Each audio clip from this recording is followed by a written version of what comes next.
Well, hello everyone, and welcome again to Hands Across the Water. With us today is Gary from Not Another Rangers podcast. So we're pretty excited to have you on, Gary, mate. We've got Baz as usual, and just before we start, just want to thank our sponsors for today's show, the Bars for Bears Legends. It's actually a group on Facebook that helps you if you add it on the Facebook. You'll get to watch anywhere you are or where you are in the world, if wherever you're on holiday or working away. If you put into that group, someone always finds you a bar to watch Rangers. So that's the concept of it, which is class. And they've also got a wee football team called Bars for Bears FC who have fans and a lot of ex-players, and they just go around organising games and playing for charity, which is absolutely amazing. So we're very proud to have Bars for Bears sponsoring us, and if you look up in the top corner, you'll see the wee sponsor there. So hopefully, if you haven't been on that page already, get on to it because it's a great wee community.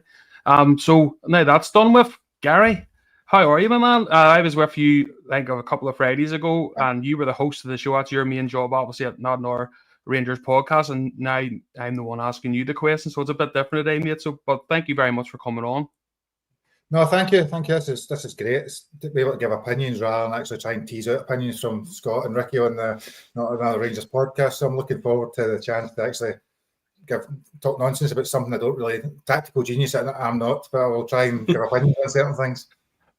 Well, yeah, don't worry, mate. You're in our camp there. There's no tactical geniuses here either. We're just like yourself, mate. Normal fans giving our opinion as if we're in the pub having a few jars. That's the way we like to have this show. It's a bit like yours, mate. Very casual and a bit of banter in between, which is good. That's why I enjoy coming on to yours, mate. Barry, what about yourself? How you keeping, man? Yeah, I'm great. I'm actually glad not to be hosting this week. I had to do it last week, and it's not for me. So I'm like you, Gary. Tonight, I'm able to spout some my own Rangers knowledge, is what I think's right, and we'll see who agrees. Well, this is it. That's what it's all about. It's all about opinions, isn't it? Football. We're not always right. We don't always get them right, but so that's just the way it is. We don't proclaim that we know everything here on Hands Across the Water. We're just, as I say, normal fans like everybody else. Gary, we haven't. I don't know if you're sure. I think you've already obviously talked about the Panathinaikos game at Ibrox, mate. We haven't actually been on since then. So just a quick rundown, mate. What was your thoughts on that match? Like 2-0, we've done pretty well, like result wise, but a few hurry moments at the start, wasn't there? Yeah, it was interesting. So I think I said on last week that I sat at the back of the Broomman, so you get literally a bird's eye view over the pitch. So more than anything, you're watching the tactical side of things and trying to see the different shape and Russell Martin's style of play and all the sort of stuff that you've been hearing about for the last 2 months. So and then that all goes out the window when they start losing the ball all the time, which is always the the crux of football. So no, it was interesting. During the first 10 minutes, they started really well. Next 20 minutes or so, they looked a bit shaky, mainly because they were losing the ball in the middle of the park, and then. Probably it's been a bit overhyped how bad they were in the first half, because the last 15 minutes, I think Diamande had a shot, Danilo would have scored if the ball wasn't slightly deflected, and come the second half, it was a totally different performance. So, overall, 2-0 win against any team in Europe is always satisfactory. Could have been worse, could have been better come the end of the game, but overall, it was a reasonable start to the Russell Martin era. What's your thoughts, Baz? A wee bit like Gary there. It's I think that was sort of my views of what Gary was sort of saying there. Yeah, I mean, what I would say is, it was the first game in Russell Martin's tenure, of a competitive game, so it was always going to be slightly nervy in the first half. I actually thought what Russell had done in the second half with certain tactical changes that he made, I actually thought he got what he needed to do for the game, because the first half was poor, and we could have been a couple down, and that would have been a real major problem, and I don't think we probably would have recovered from a couple down. But second half was much better. We're sharper in the ball. The players were running better. They were making good positions. And of course, Curtis hits that smasher. And I mean, the game needed that, didn't it? I mean, we weren't making much headway inside the box. So it looked like something was going to have to happen outside the box. And no better player that any Rangers fan wanted to see score on that night was young Curtis. What an occasion for him, and he grabbed it with two hands, didn't he? It was an absolute smasher goal, and obviously the sending off that helped us go down to 10 men, and then another smashing goal from Gassama. So overall, we will have to be very happy. If somebody had said to you before the game, you would go to Panathinaikos with a 2-goal lead, you'd have snapped somebody's hand off, wouldn't you? Oh yeah, 100%. Like I'll be honest with you guys, when I first, as Gary says, first 10 minutes I thought we played pretty well. Then Panathinaikos started that. Well, I think of what it was is we started getting nervous on the ball, and that was what was giving Panathinaikos most of their chances was our slack passes and stuff. And then you were going, it was getting hurrier and hurrier as it went on. And for Butland's got a bit of a slagging by all of us. At certain times last season, I thought he done pretty well. Some big saves for us. Or it was a bit like the Butland we had the first 6 months when he came. Hopefully he keeps that up, But definitely if the 2-0, it was a good result in the end, but it could have been a lot different. But you only take your chances when you have them. Gary, the only thing I'll ask you, mate, before we move on, because there's so much to talk about, but see when we went 2-0 up, were you expecting hopefully for us maybe to try and go a wee bit further to kill the game off, or maybe get the 3 or 4, or is that being a bit too greedy? No, I was thinking about this. So I think there's one thing, just a couple of things. There is 2 teams on the park, isn't it? Panathinaikos, to be fair, have been together for a couple of years. They're quite an experienced team. I think one of the players is just going for about 15 million. They're not a team of idiots. It's not always as simple as how good we play or how bad we play. There is another 11 players on the other side of the pitch, and they were potentially exploiting our weaknesses. So when Aarons, as we call him, and Raskin and Curtis were struggling out there, they were exploiting that and bouncing on John Souttar. So there was a little bit of that. So I think, to be fair, once we, as you say, Russell Martin got the hang of it and changed the tactics in the second half, it looked as though it was working. Now, I've only seen the highlights a wee bit, but the game in the last 15-20 minutes, I did think we were pushing. You had the header for Dow, you had Igaman, I remember Pav whipping a ball across, you're thinking. So there was moments, that wouldn't have been surprised if a third goal, and I don't think we sat back and just thought 2-0 was satisfactory. It's just like a lot of these things, you need the moment to come off, and it didn't in that last 50 minutes. So 3-0 would have been much better than 2-0, obviously, because it gives you an extra lead. But I don't think we were just, I suppose, defending and sitting back and thinking 2-0 was satisfactory. Yeah.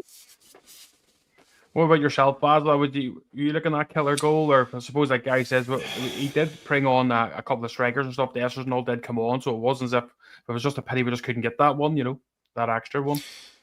Well, to be fair, at that point of the game, Panathinaikos were playing with 10 men behind the ball, or 9 men behind the ball, whatever way you want to put it. And, but for them as it was, a 2-0, we know it's going to be 2-0 for us. We're happy with that. We'll just go back and hopefully turn it around when we get back at home, because they were never going to attack us with the little, the less men on the pitch, because they knew the chances were we could create space in behind and get that third killer goal. Like 2-0 leads, it's a good lead, but it's a dangerous lead too, at the end of the day. So I think Panathinaikos basically went, it is what it is tonight, and damage limitation. Yeah, no, 100%. Well, let's say we'll talk a bit more about the game coming up. We'll talk about Middlesbrough first here, obviously, because that's sort of fresh in the mind. What do you think of the game against Middlesbrough, guys? There's been a lot of comments online, especially the first 60 minutes. I think actually the manager was quoted in saying, and then the good players came on. I think that was actually a quote from him, from himself. But what did you think of the ones that started the game, mate? Did you think that they showed enough, or is it's a friendly, don't look too much into it?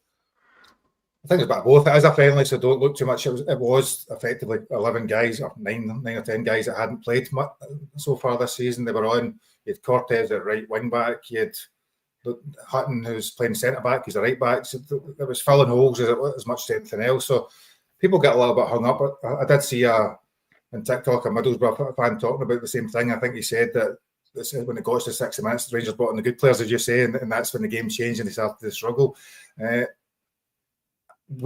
My only worry would be that's 3 first halves in a row we've been poor. That'd be my one concern. Three good second halves you could argue in some ways, but we are taking a bit of time to get going in the games. They should have been a couple of goals ahead. Some of the refereeing, if you haven't watched back the highlights again, was abysmal. Not just for against us, but also against them. I think their second, the goal was disallowed early in the first half was a mile inside. So yeah. we're a wee bit fortunate there. So, but as what it is, you can get too hung up. So it's a friendly match. People get minutes and legs. I think Russell Martin talked about being a training session, didn't he, in his press conference a few times? Yeah, he did. That's correct, mate. He did. What do you think, Baz, on the display? as I say, I was the only reason I'm picking up on the comment, Baz, the guy there was obviously because obviously the manager talking about the good players coming on, but he'd made comment as well about being he was a wee bit annoyed at even in the actual training before the match, the warm up and stuff. He was thinking some people weren't putting the effort in and feeling sorry for themselves rather than sort of proving to him why he should be in the team for the bigger games. So some players can't rise to the occasion, and I think Russell has obviously identified certain players within that squad that aren't up to the task. They're not up for the fight this season, and it was very evident in the first half that we'll not single out players, but the reality is that you see the first 11 that started against Middlesbrough. It's very, very highly likely that we'll never see that team starting ever again. Some of the players are just they're not there. They don't have what it takes. And I don't know if it was Russell Martin putting out a team like that just to say to the board, look, we have a big squad, but there's a lot of players here that I can't use. They're not ready for this stage. I don't think Russell Martin actually really wanted to bring as many first team players on as he did at that particular time, but Russell also knew there was a lot of fans there, they paid good money and they needed to see a return. So I think his hand was slightly forced with bringing those amount of changes on when he did. It was quite evident when the players come on the pitch that it was a completely different Rangers side. We were attacking Middlesbrough, we were passing better, the players were moving, they were hungry. The first half was a slight letdown. Gary is right. It is only a friendly. We can't read too much into it. I wouldn't read too much into it with the first team players because I think we've seen what they can do. I think in terms of the first half with some of the players, there's a very good chance you mightn't see a few of them ever play for Rangers again after that. Yeah, that's it. We are trying to get rid of players, Gary, as we know, mate. It's no. Everybody sort of knows that it's trying to get rid of them, you know what I mean? Because it's all right for us saying he's useless, and then it's like, right, who wants them? And you're going, well, who is going to want? Because some of them are on big money too, for the standard of Scottish football. It's big dough we're paying for some of these players. So like some Matondo and stuff, you're trying to get rid of them, which is going to be hard to do. But is there how many, Gary, would you sort of say we would sort of need to get rid of here? Or I'm looking at Matondo especially. I think he is one that is going to probably go, but it's the wages problem, isn't it? It's trying to get shot of them is going to be difficult. To be fair, Matondo would probably miss the flight when he was on his way. I think, given he's 3 years with us, I think he's allegedly on 30 grand a week. You've got Ridvan, you've got, I think there's probably 7 players that have been, some would say ostracised, have been moved to the side, and I think they're probably the best part of 150 grand, and that's a week conservatively, £7 million a year salary. They're the ones we need to see go. Your Ridvan, Matondo, Nsiala, King, Ben Davies, and obviously your own Ross McCausland are probably the kind of key ones. Although I did see something about Ross McCausland going to join one of our feeder clubs in Limassol potentially. Them and Chupsall seem to like Rangers players more than Rangers fans do. Yeah, that's a one bar I'll ask you as well, mate, about the McCausland situation. Yeah, it looks like he's going to RS Limassol. A couple of players, as Gary says, are already there. The Beats Towels and all, they're loving life over there at the minute. A few of the Rangers ones, I think. But that's, like, as I say, we are biased as Northern Ireland men. We want every player from here, doing well when they wear the Rangers shirt. But I think Gary's right to put him on the young McCausland on the list of probably having to move on because he's just not the standard, unfortunately. Well, look, if I have my Rangers hat on, bye Ross. You have to go. If I have Northern Ireland hat on, I'm thinking, please put him somewhere where he's going to play every week and help our national team. So as a Northern Ireland fan, it's so hard to watch Ross. The drop so down so much because when he first came into the club, I thought we have actually got a real good player here. He looked really sharp, looked good, taking guys on, and then he's just disappeared into the night, hasn't he? It's unfortunate with Ross McCausland. I'd actually like to see him head off on loan or permanent move because I think the pressure at Rangers. He's a big Rangers fan, William and Gary, and he really wants to do well. And sometimes I think the wee lad just tries too hard. But my issue is I don't see where Ross can turn the corner. I don't think the corner's there for him to turn. I think he's at a dead stop now, and unfortunately for Ross, he has to move on. In terms of Matondo, the problem with Matondo is he is injured at the minute, and that is a slight problem of how we actually get rid of him. Who's going to take an injured player? That I think Montondo, unless something happens between now and the end of the window, and he gets some type of fitness, we could end up with him next year. I think there's a big problem there with Robbie Montondo. Loads of pace, just can't carry the ball with him. I think there's at least 6 or 7 needs to move on. Cefantos, where's he? I haven't seen him at all. I haven't seen any pictures of him. I don't know where he is. But another player that's on big wages but don't seem to be able to shift on. Don't think he had the most successful loan period when he went away there. But again, it's all down to which club's going to take the gamble on these players. Yeah, well, this is it, and as I say, we want rid of them because we know they're not good enough. So it's a catch-22, isn't it, when you're trying to offload them? Gary, do you know anything about Mickey Moores? There's a lot of rumours sort of that's basically going to be happening, hopefully, here over the next few days. And we desperately need wingers. There's a few different ones. There's a Finnish guy as well has been rumoured about. But do you know much about Mickey Moore from Spurs? Not enough, a lot. I didn't actually realise he was only 17, so I did watch him, obviously, in certain games of Europa League last year. I assumed he was slightly older than he was, so he must have been 16 when he first, maybe, or early 17.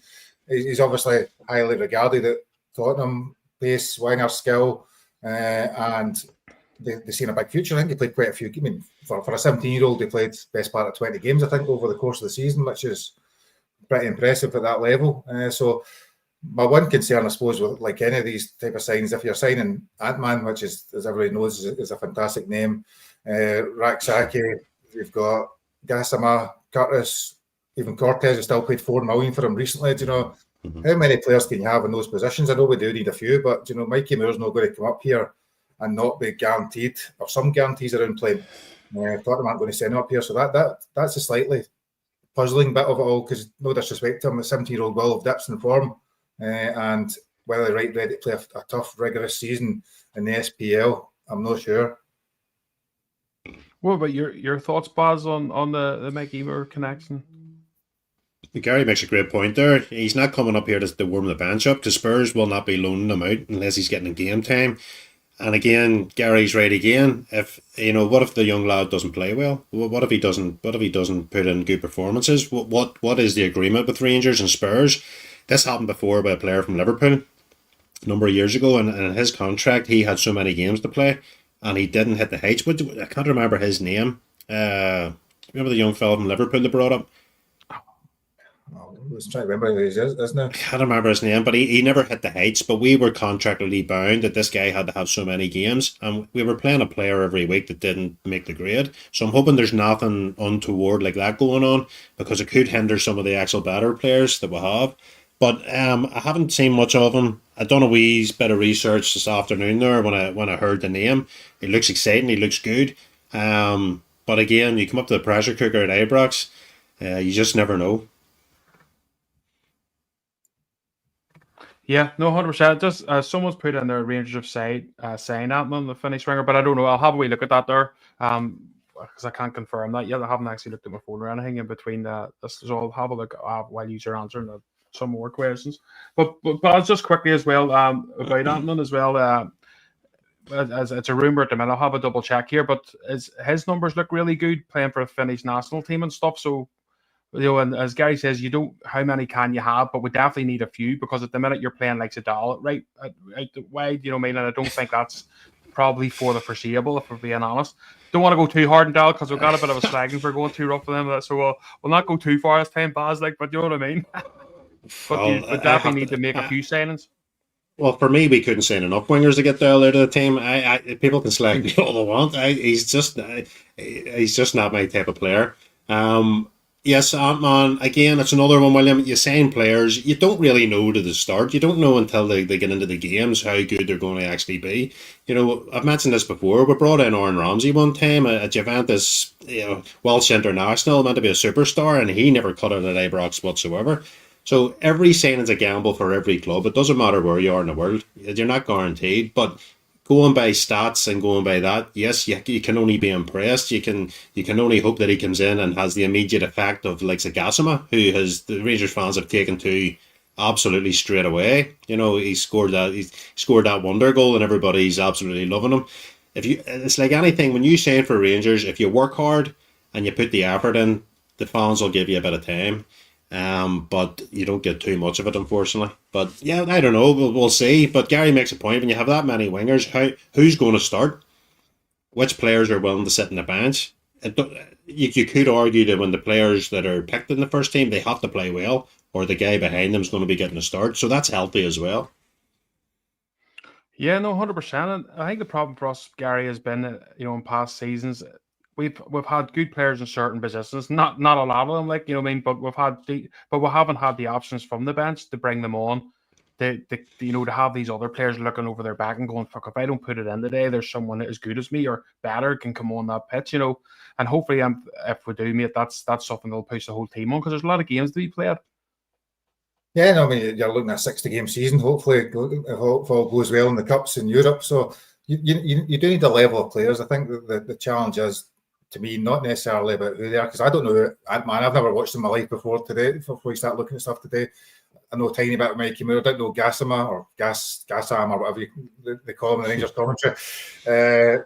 But as long as they come and they fit a style of play, as long as the good thing to me, it seems to be they've identified players that they want to fit a certain style of play, as opposed to the last couple of years when they're signing players that are good players. And to be fair to them, all of them are good players in their own right. Even guys that Proper was a good player at that type of level, at that type of club. They were just wrong for Rangers. So if we're buying the right players with the right profile, the right style of attributes that can, I don't know, a winger that can cut inside and hit a shot, a centre half that's quite good with the ball, whatever that may be, that's the big thing to me. I'm not that worried about the names. They will will come, and hopefully the squad building will be done properly this time. Yeah, no, 100%. But it's a bit like I think last season we're relying on like the big dashers and stuff to get us goals, because the goals weren't coming from anywhere else. I think that's what I've mentioned on Gary's show. I think we had sort of agreed on that one, Gary, when we were together there. We were on the more of the dashers camp, and the other two were more of the no. But I think it's like the dashers gets a lot of abuse, because if you're sitting there at a game at 3-3 and he's maybe scored 2 goals but has missed a couple of sitters, hopefully now if the defense and all shored up a wee bit more, you can win these matches 3 or 4-1, rather than having to leak so many goals and put so much pressure on him, and also having these guys coming in, and if they can add the goals as well, it takes the pressure off. But what I would say is, Cherney did chip in with a few goals last season, but what I'm more excited about with certain players is going on the outside. For the last couple of seasons, our wingers are cutting in. The defender nearly knows what they're going to do all the time. I'd like to see wingers mix it up. Just do the cut inside, but on the outside, and actually cross a ball from the line into the box rather than coming in the other way. I think if you can cross a ball from the line, you have a better chance with an attacker coming forward and heading the ball into the net rather than trying to look for the ball from the inside. Because a lot of the times when we play inside, the strikers having to drop back a wee bit to get the ball. I'd like to see a nice whipped in ball. And I think you can see with some of the wingers that he's trying to identify, they will do that.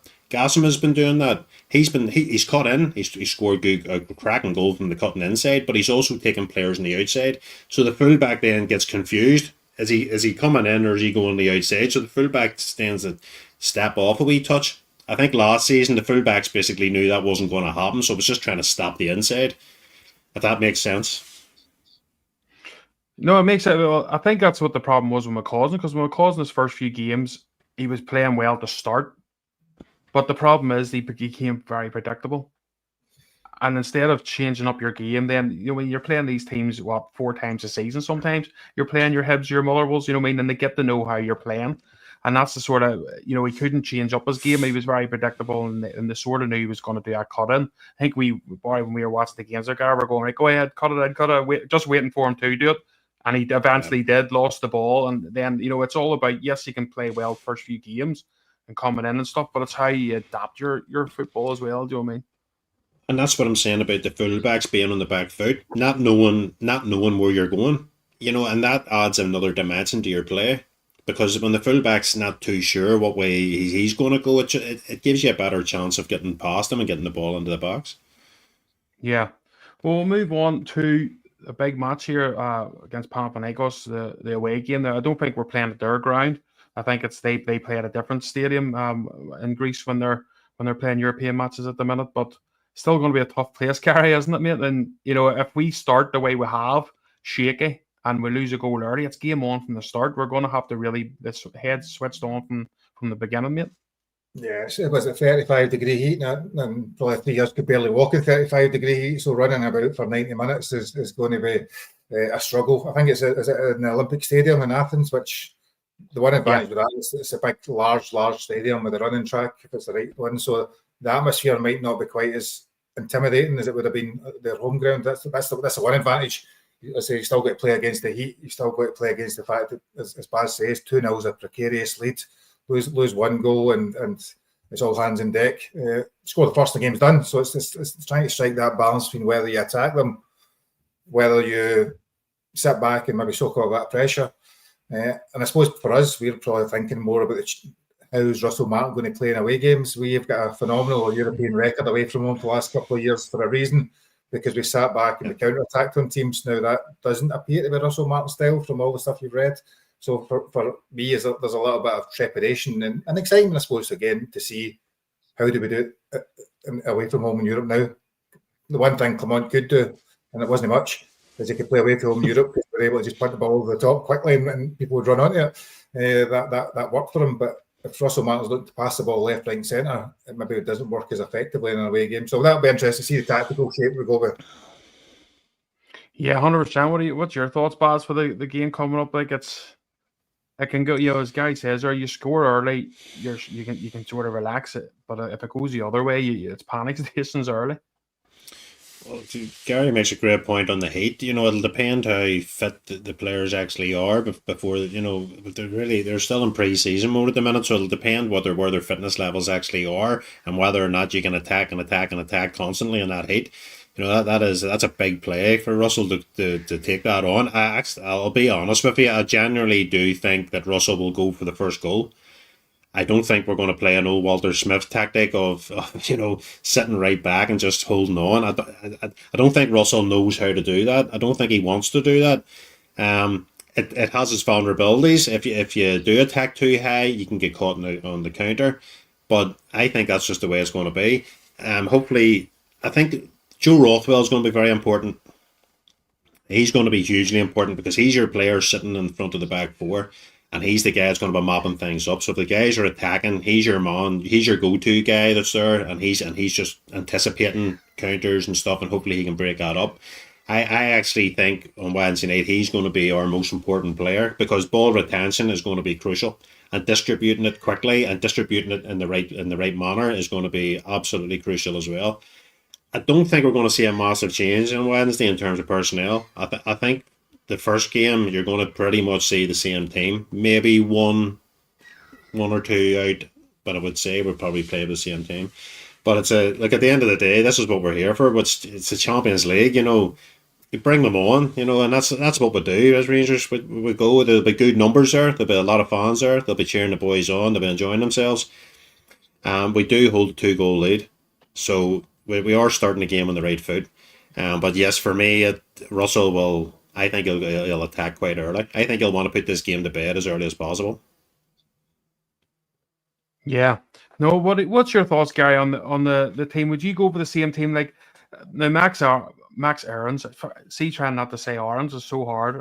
I'm sure you're the same. But Max Aarons. Now he's a good player, no doubt about it. But he didn't look comfortable at all at left back. But would you stick with him at left back, or would you go for JFD, or what do you think of that? It struggled. He did struggle in probably first hour, actually, isn't it? Until they sent it off, then they sat deeper and deeper.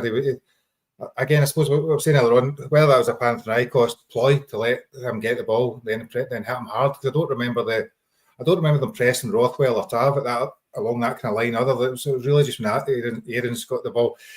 So I think that was maybe affected him deliberately because he were playing that way. I think he will start Jeffy. So it's a strange one though, Jeffy. I don't know how many European games he played last year, and no disrespect to Panathinaikos, but he played against better teams than them. And most of the time he was all right. We kind of got a bit carried away with ourselves now, saying he's rubbish all of a sudden. I mean, he can do a job, but I don't think in this game we're going to be wanting to bomb down the wing. I don't think his tactical awareness is maybe that of some of the other players. So I think Aarons will start. He will move into the middle of the park, same way we played, and hopefully we've learned a lesson from last week, and those triggers don't get pressed again all the time when they push up on it. So I think the team will be much the same. My only question will probably be about Curtis, if I'm being honest. And I thought he done great in the second half last week, but still a 18-year-old boy going over to Greece when you're 2-0 up. I wonder if you'd want to go a little bit more solid with somebody there, just to kind of, and it might depend on whether Asgard's fit or whether the Gassama can play a 90 minutes. You know, but Curtis might be an 80-year-old boy in that occasion, because to be fair, he did struggle. I mean, he scored a great goal with that first half. He looked a bit overawed, and it might be, I'm not sure necessarily want him in for the first away game. What's your thoughts on the Curtis situation, Basically, I think Gary's right there. He did start, but what we'll say to him is character-wise, and the manager did say he grew into the game. You know, I mean, some people could, you know, once you've maybe had a wee bit of a nervy start, you know, it's easy to sort of go into your shell. But fair play to him, you know, he definitely finished better than he started. Well, if Clement had been manager, he'd have probably took him off at half time. That's the truth. You know, that's probably where that would have ended up. But Russell Martin stuck by him. He stuck by the kid. The kid repaid him. He repaid his faith in him with an absolute tremendous goal. There are the games, but the Curtis is going to learn from. You know, there are the games, you know, when you're not playing well and you're nothing's really coming for you, but you go and produce an absolute worldly. That's what makes a good player an even better player.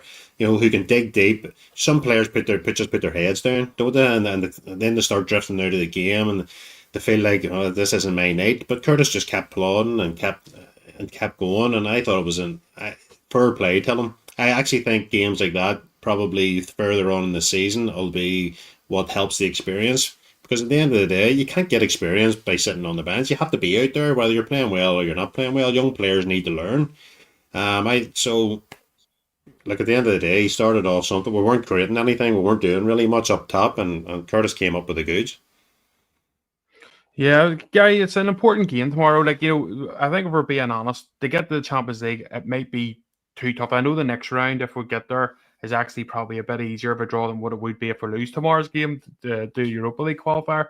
But obviously, as you go on, the quality is going to be crazy. I think it's like Benfica and stuff as well. You know, there's a lot of big fish in there.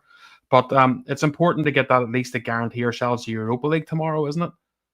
It's huge. You know, it's really huge. I mean, I'm assuming the budgets are based upon certain things. You know, if we get through tomorrow, well, Wednesday night, we will get around about 17 million, I think, getting through that for the Europa League, because you're guaranteed Europa League, so a minimum 17 million or so. If you then can make it in the playoff, you get another 5 million or so if you put it then. And if you get a Champions League, what do you get? 50, 60 million. So the budgets will have and whether we sign Raksaki or all these other guys, Turgeman or etc., maybe have the link to as what we do in European competition. If we go out tomorrow night, the money that we lose, it's all right saying we get £20 million from the American investment. It doesn't cover a lot if you've still got all these players sitting and not able to sell them, plus you've spent 10, 15 million already on players. It's crucial for us now. I think the Europa League's probably the best competition in competitive wise, yes, but we want to push for as far long as we can to stay in the Champions League. And well, Servette or Pilsen sounds an easier draw. They're of a level whereby it's still going to be a 50-50 tie if we do get through. Yeah, what's your thoughts on that, Baz? As I say, because there is no mugs in Europe now, so there's not. No matter who you play, it's a good standard at that level. Well, the last time we were in the Champions League proper, we got an absolute pacing. I mean, let's be honest. I mean, we got absolutely trolled. The Champions League and the Europa League is two very big. There's massive differences in the levels there. The Europa League, you're right, Gary, has suited us. No, even when we haven't been playing well in the league, we seem to have been able to do well in the Europa League. You know, it seems to be this European thing. But the reality is the Champions League's where the money is. You know, if you want to better these players, if you want to replace Tavernier and you want to replace these guys who are needing replacing soon, and you want to replace them with quality, you have to be in the Champions League. And players now want to play in the Champions League. You know, if you want them type of players that maybe you think you can get, Champions League can be the line crosser, can't it? That's where they'll go. Right? Okay, I'm happy enough to go away to St. Mirren. I'll deal with that, but we're playing Liverpool or we're playing Real Madrid. You know what I mean? And that's what entices these guys there. I do think we'll get through this, Tay. I genuinely do. I haven't seen anything from Panathinaikos to suggest we've really lots to worry about. As long as the players keep their heads, I think we'll do well. But yeah, it's a isn't it? It's a real difficult one because when you have a good long run in Europa League, you're playing European football after Christmas, etc. Champions League, you can be out by Christmas, but the money's where the American guys want us in the Champions League. They don't want us in the Europa League. And whether it's this season, who knows? But certainly for the foreseeable, for next season and onwards, Champions League will be a bottom line requirement. Yeah, 100%. No, I agree with you there, guys. We'll wait and see how it goes, but I think that's where they will want us to be. That's where the sponsorships and stuff. That's where everything. That's where everybody wants to be at the end of the day, and players coming in, etc. If you saying guaranteeing, I think if we hopefully we'll talk about the league campaign soon here, but if we win the league this year, I think it's the last season that we would actually be guaranteed a Champions League spot by winning the league. That's how important the league is this year for us. So that could be a big thing for us going into next season. So we'll wait and see how that goes. But I agree with a lot of people's comments here as well, sort of, and Gary's as well about the money. How much can you spend? You see how you get through these rounds, and then when you can guarantee what you're going to bring in, then it's easier to obviously go ahead and spend a wee bit more. So we'll wait and see how that goes. But Gary, it's the Scottish League season starting here at the weekend. It's exciting. Nervous, mate. What's your thoughts? I know it's still early days. It's hard to make predictions, but going into this season, what are you hoping for and expecting? Obviously to win the league, of course, but what would you what would you take as a level for this season? Being Russell's first season. I think that's it. At Rangers, it's about winning the league and winning the trophies. That's why you support the team. You go there to win titles. There's a reason one of the most successful teams in the world is that. So for me, what I'm excited about, I've been to the Rangers. Obviously, I'm a season ticket holder, so I go to the games. The last couple of years, I've been pretty turgid watching the games. You retain your love for the club. You go to every game, but it's not been enjoyable. So what you do want to see, it's an entertainment, isn't it? Football's an entertainment, so you still need a level of excitement. You want bringing in these wingers, bringing in players that can do things that we haven't done for the last couple of years is probably what I'm excited about. But at the end of the day, if we don't win games with it, I'm going to be raging, same as everybody else will be very quickly. So you don't get time. People that talk about transitional seasons and rebuilds and all that other nonsense, as soon as we start to falter, and if we do, and hopefully we don't, the knives will be out straight away. So we need to win games, play well, score goals, and hopefully make it a little bit more enjoyable than it has been for the last couple of years. And that's me saying that, even watching Clermont when we could have won the league right up to March, April times, it wasn't enjoyable. It was enjoyable because of where we were. It wasn't, the football was still pretty poor. So I think being at the game last Tuesday night, starting to see what they wanted to do, it was different, it was novel, it was quite exciting. Now, whether that transpires or it works or not, we will find out as the weeks go on. But at the moment, it's quite exciting and it's fresh and it's new, and that's probably not been felt that way for the last couple of years. I think Gary hits the nail on the head there, Baz. Like, even yourself, we watch the games together with our dad and stuff. So we do. If we're not over at Ibrox, we're watching it in the wee shed, in the wee Rangers shed. And you're going there and watching the games, but you're not excited. I was like, I'm going to watch the Rangers Day usually. You know what I mean? Because you just know but you do it because we're addicted. You know what I mean? We're always going to do it no matter where we are. It doesn't matter what league we're playing in. It doesn't matter how it works out. But it's actually good to have that wee ump in your stomach now, a wee bit of excitement coming up the league season, isn't it? Well, that they always go back into the past, but last season and the season before, etc., you had no idea what shape they had. The players looked like they didn't know what was going on.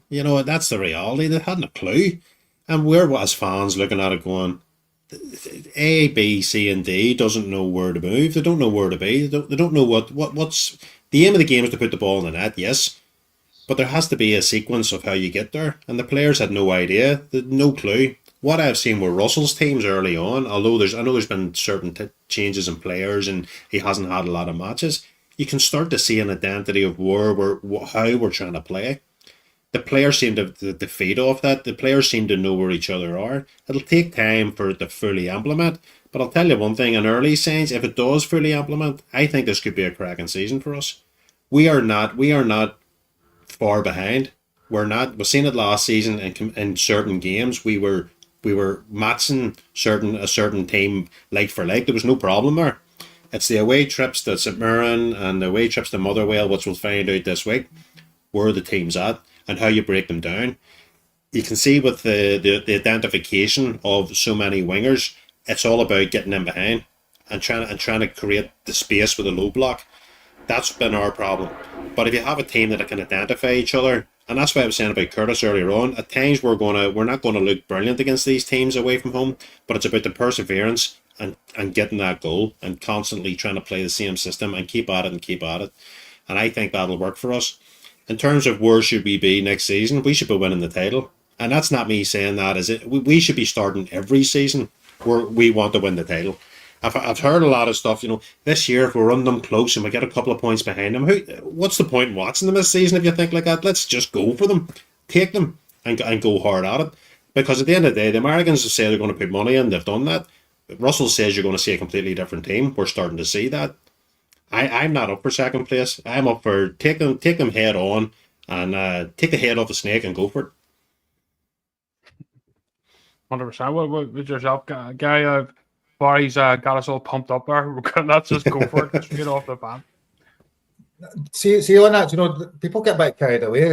At the end of the day, we are better than, we know we're better than the other 10 teams, better players, better quality. So you should be looking to beat them regularly. Obviously, there'll be shock results and things will happen. So if you're arguing the big 4 games are against a certain other team, and we've shown over the last couple of years that with a poorer team and a manager that didn't really have any tactical nous or shape or whatever it may be, that we could compete with them. So I don't really get this whole, as Baz says, we'll hopefully just do well and we'll try our hardest and we'll be lucky losers, but that's not the way that Rangers is all about. If we can beat the other 10 teams and do it consistently, we will be there or thereabouts, and that's the aim, and that should be the aim every single year. Yeah, I agree with you. And that has been our problem, hasn't it, guys? It hasn't been matching up against them. It hasn't been European games, no matter who you're playing, whether it's Old Trafford or where it's been. It's been Motherwell. It's been St Mirren. It's been Ross County. It's been all these teams away from home, especially. And it was getting worse last season because it started creeping into our actual home form. It was becoming a bit of a joke. Even in the home form, it was poor, Gary. But as you say, it's just getting a formula that beats these teams on the regular. I don't want to bring up them across the city, but Big Ange, to be fair to him, he didn't wait and take time, and we'll see how we do. They just went in, blitzed up. They got a style of play that worked for the league, and just went out and blitzed teams, mate. And that's hopefully what Russell Martin can do this year. See on that, well, just the one point to make. I think the challenge was the last couple of years, and Baz and yourself might be the same, is that we didn't know how to, because we relied on moments from Czerny or Dessers or Tav or whoever it would have been over the last couple of years. So there was no shape, as Baz says, no shape, no style of play. Now, whatever we've seen so far, there's definitely a style of play, and if you do that repetitively, the chances of beating these teams is much more frequent. Whereas in games against St Mirren previously, if you had no shape and no style and no patterns, you can understand why we lost games or drew games. That shouldn't be the case this year. So I'm very, very confident that with that, there's a reason why the team across the road, until I talk about them, but there's a reason why the same players get down to the byline and cut the ball back and the guy puts in the net. It's because they do it repeatedly over and over again. And that's what we've not done for the last couple of years. Yeah. Yeah, what do you think of that, Baz? Agree? 110%. That's that you've nailed it right on the head. That is what they do. They play the same system and it works. And that's what we need to do, is do the same thing. We used to do this years ago. We used to go away to these teams and we just hit them hard. A whole game. Just bang, bang, bang. And that's what we'll have to do this season. None of this, this passy, kicking it backwards all the time. Just go for it. Our players are highly paid professional footballers on very, very good money. And they should be going to these away teams. Yes, look, we're not going to win every single game. Of course we want to. But last season with too many bumps in the roads. You know what I mean? And even when certain teams did falter, we never capitalised. This season, that has to be the difference. And I can see a massive change just with the ownership, with the new, the whole board's changing, the whole management structure's changing. It's you'll see nearly basically another nearly new team next season. And I'm pumped for it. The juices are flowing here. I'm looking forward to the Champions League, but at the end of the day, We have to lift that SPFL title. I will take that over anything next season. Anything. Yeah, I think the problem is though, as well, guys. Just like you're saying, there was no style of play. I'm no tactical expert, but there was times or last few seasons I was like, right, you know what? I'm going to sit and watch this game, and instead of being biased and having my heart in the match, I'm just going to try and watch to see what we actually do. And you couldn't work it out. It was just throw it at the wall, see what sticks, and hopefully because we have better players and we pay them a wee bit more, someone will turn up with a bit of brilliance, and that might be enough. And that's never going to be enough over a season. You need a structure, don't you? And that's why them, as you say, Gary, as well, mate. They've got good players, not amazing, but they've got a structure that works and they stick to it. And you know what way they're going to play, and it's hard to defend against because they do it very well. Whether ours, like I remember the comments from Andy Halliday, and we all know Andy Halliday's a big Rangers man. But even when he was talking, he was asked about Rangers. He was like, guys, he says, see when Rangers come to town, you're sitting, I guess, it's Rangers today. Happy days, because they were like, Rangers coming, big deal. We know how to play them. We know a way to get on. You know what I mean? It's not a hard game. But he was like, but when they not come along, you're actually worrying because you're looking at all different avenues that they can hurt you from. Wherever with Rangers, it was more of a that's Rangers today. It's that fear factor is gone, and we need to get that back, Gary. Don't we? That fear factor of going, fuck me, we have to play Rangers this weekend. It's going to be a tough match. That's been gone for too long, hasn't it? No, definitely. Do you know the one thing actually about that? I mean, I don't pay them for all amount of the other teams, but they do look as though they're strengthening themselves. They've got a lot of investment between Hibs and Aberdeen and Hearts. Yeah. So I'm hopeful as well. It's actually going to be a more enjoyable league. As you say, we will lose games, we will draw games, but as long as it's a competitive process, so I'm happy. I don't mind that. I mean, I'd rather it was a case whereby we're not. Well, ideally I'd win 38 games in a row, but that's not necessarily going to happen. But if we have a strong enough league whereby we're not so reliant on the odd blip causing a season to implode. So I think that's one interesting thing to see how your Aberdeens and the United, Hibs and Hearts do, because they have invested a lot of them, and that may make it slightly different anyway. But for us, we just need to have a style of play that then identifies as Rangers, which hasn't been the case for a couple of years. And I think we're pretty clear that with the players we've got being better than the players of most of the other teams, if we get that in place, that the rest will follow. And it may take weeks, it may take months, but I think it's pretty clear that if you have a structure, you have an investment from the American owners, you have a proper strategy going forward. It might not happen immediately, but over time it is going to happen. I think that's been proven over the last 150 years of the club.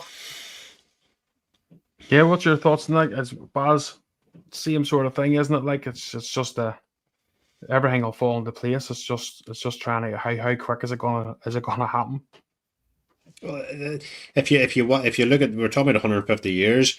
There's always been transitional periods where one side has started to dominate over the other. That's always been the case in Scotland, and this is our time. This is our time to kick on and make it our. Not the one season Gerrard thing we had and then we fell way back. This needs to be the next 4, 5, 6 seasons where Rangers fans are starting to enjoy going to Ibrox, seeing good football, seeing trophies. I mean, our club, there's a reason why we have a massive trophy room, because we've won so much. I feel sorry for a lot of the younger fans because they haven't seen that in recent times. They haven't been able to taste what we have over the years of the glory and being the champions of Scotland and the best team in Scotland all the time.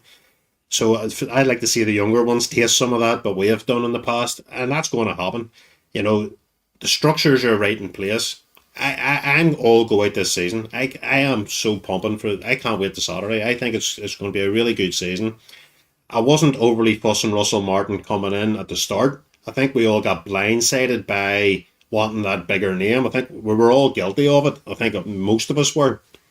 But having seen what Russell's identified to what he's brought to the club, having Alex Ferguson running about the place, you've John Gregg there, you've these big personalities that's talking to him and helping him. And I think actually Russell's feeding off this, and I think the players are feeding off it. And yeah, like 150 years, it's tremendous what we've achieved in all them years. But it's not. We want more, don't we? We're Rangers fans. We want more success. We want more good days out, and I think that's coming. And I think a lot of the teams are wary of that. We talked about Hearts strengthening, we talked about Hibs strengthening, Aberdeen, even some of the smaller sides in the league are doing that. I'm hoping that helps these teams actually not sit and play a low block and actually maybe come at us a wee bit more. I think that actually would help us. of teams coming towards us. Because too many times teams are just sitting there going, right, let's let them tear away. They're pass the ball, 60 passes, and then they don't really do anything. So I'm buzzing for this season. Do you know something? This week I've actually felt, I don't know what it is. I feel like I'm real pumped this week.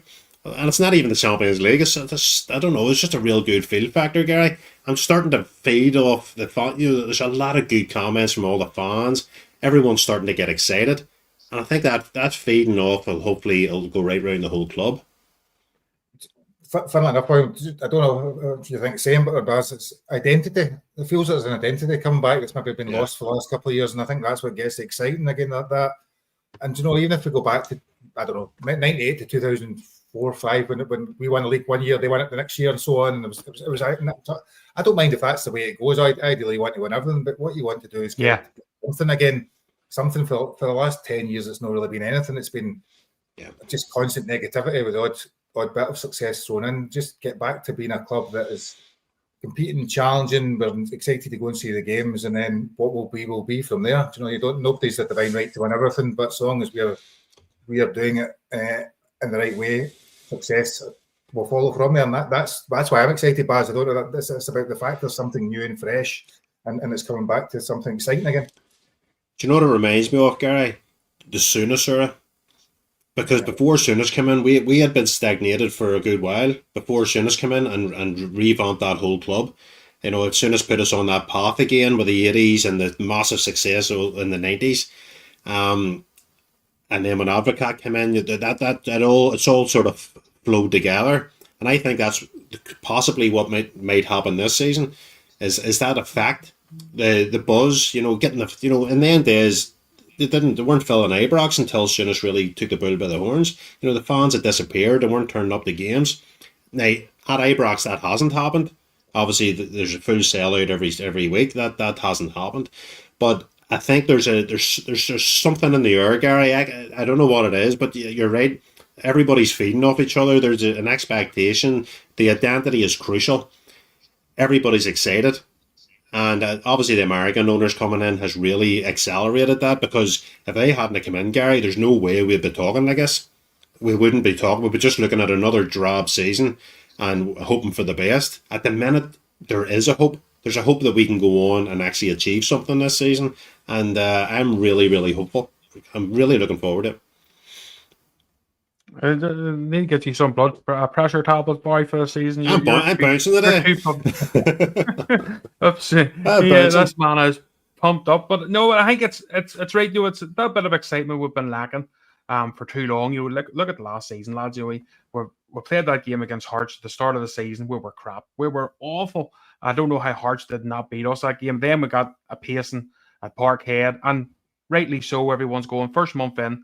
Well, there we go. Our title we won't be involved in, and we never looked like after that even getting near. So I bet what you say, Guy. Yes, you won't win them. You want to win them all, but you would take just every season throughout the season going, fuck, how are they playing? What's their score today? And fuck, we need to win big. This one here that puts us back at the top again. And that excitement every single week that you're going to Ibrox when you're in your season ticket or you're watching the away games. You're buzzing.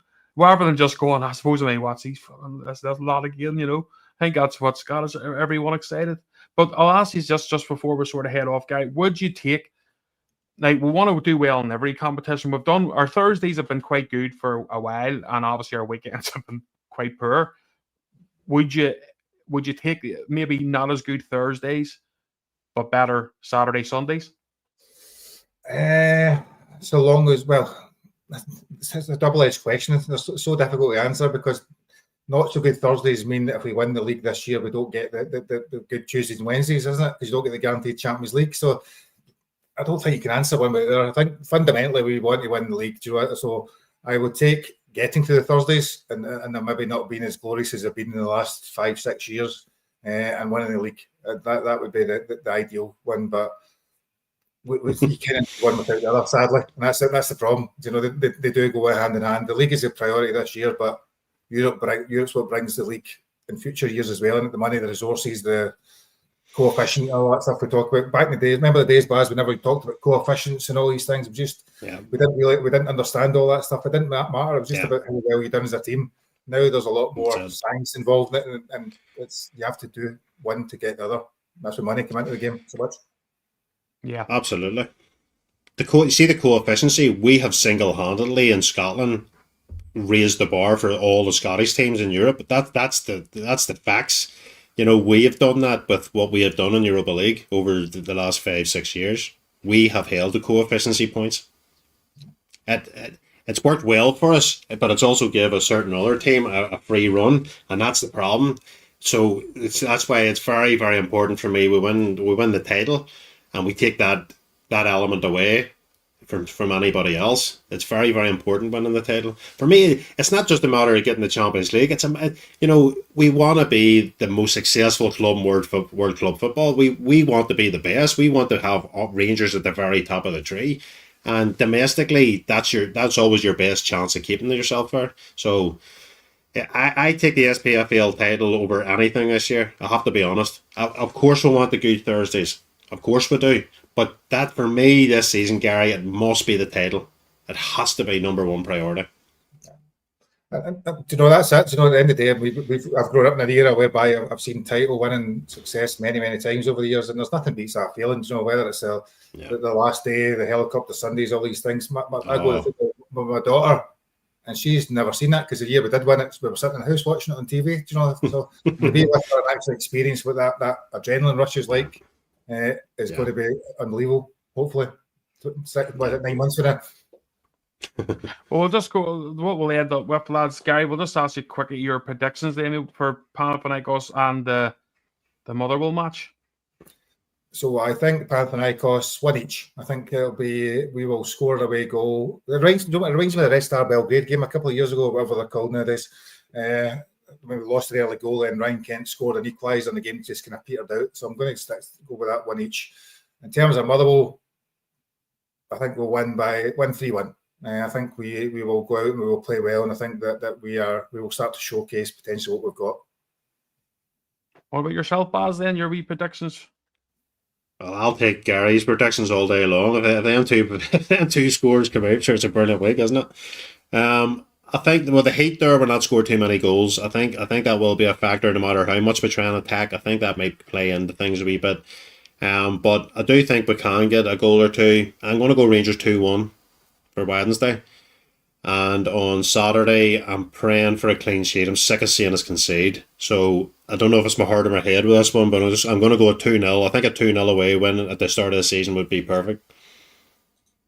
Yeah, well, I'd go for, I think, a bit like either score draw. I think it'll be a score draw, probably 2 each, knowing just the way we play. I think it'll just be another bit of a madness, but I think we'll get through it okay.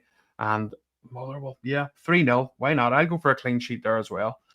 Just before we go then, Gary, do you want to give everyone a wee shout? I know a lot of them listen because I've been giving you loads of shout outs, because obviously a lot of them watch you quite often, mate, but just your own wee show and stuff, and what you do and things.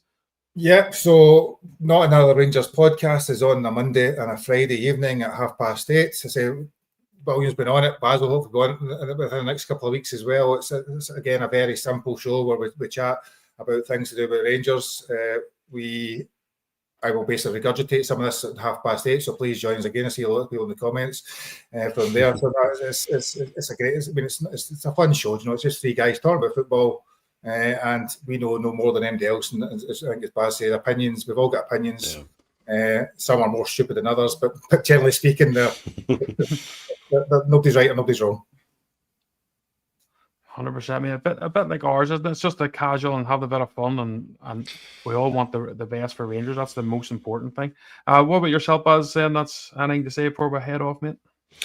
Brilliant to have Gary on. Yeah, you're tactically very astute, Gary. You seem to, you definitely are. You know your stuff there, mate. So I'll give you credit for that. Definitely, mate. No, great to have you on. And do you know what's good, Gary? You know, the Northern Ireland fans and the Scottish fans do a lot of talking at the matches, and they do a lot of talking off podcasts. That, you know, we're hoping that we can unite that together. You know, with the Scottish boys and the Northern Ireland boys, and further afield. I know there's fans in England and further afield, but I think it's good that we can showcase it on something like this, Gary, where we can others get the see us what they don't see maybe at the football grounds. That them chats and them sort of things, we're sort of showcasing this a wee bit more. But yeah.